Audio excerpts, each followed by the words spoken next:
So I'm sitting here looking at the file for John Sutton's will, which was contested by Shadrach Sutton, some relative. And I'm looking at the declaration from the lawyer, Gregory Gale, who did the will, who talked about how he came over for supper, and after supper, then they talked about preparing the will, and John had asked him if it was possible to manumit slaves in this state.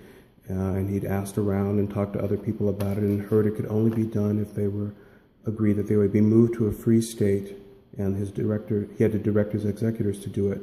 And he expressed a strong disinclination for his next of kin to get possession of them. If any person, he wanted Adams to have them after explaining his wishes. Again, Adams was the executor of the estate, and the will specifically said that if the will failed for any reason, that it was to go to Adams outright, so that if the conditional gift of their freedom didn't work, Adams was to own them, because I think he knew that Adams would set them free eventually. He expressed his willingness to submit to the plan that he suggested. So this is Gregory Gale's declaration. So those trust and estates lawyers out there are going to be tickled by the fact that this letter, it's a declaration from Gregory Gale, who was the attorney who drafted the will, includes in it his description that I concluded he was a man of strong mind and energies above that of ordinary men. Complained of being in pain, said he something of recovery, and talked as though he had no hope of recovery.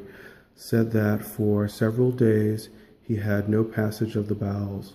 Next morning after breakfast, talked the matter over again, pretty much as he had the evening before.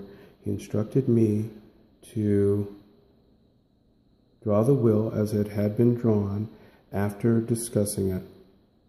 Read it to him in the presence of some other persons.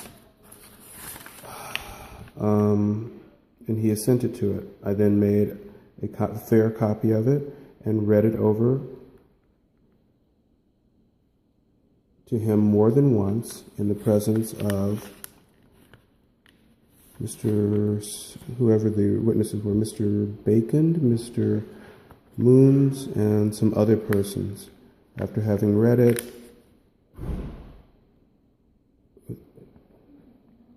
he marked it as a signed signature, as assigned to the witnesses. Gregory Gale told the witnesses that as an attorney he would not draw a will for a person he thought was incapable of drawing a will. So he was trying to deal with the issue of capacity, because John was sick. He hadn't passed a bowel movement in several days. He felt he was not going to recover and wanted to do the will. John made his mark.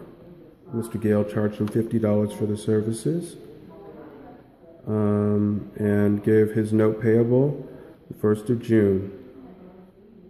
He requested him to give his note payable one date after, and that I would not call for it before the 1st of June. The will, or the testimony of Gregory Gale, is that John Sutton had come from Georgia believing that he could manumit his slaves or persons of color here in Florida, but after his arrival here, his sons advised him he could not do so. To judge him to be the man of sense and disposing mind, now saw him before that occasion or after. According to the testimony, this is the cross-examination of William Adams, or Gale, who was the attorney. They said John Sutton appeared to be about 60 years of age. I don't know what, I can't read that. Witness asked if he should not think Sutton was 80 years of age. Said he thought not, did not appear to have any of the indications of extreme old age.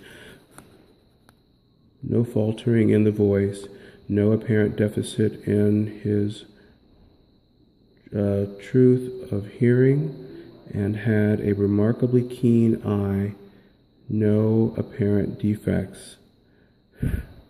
In the evening, Lucy, mentioned in the will, was about the kitchen and somewhere, and in the morning, more about the house.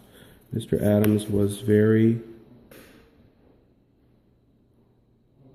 little about the house in the morning. He was present in the evening.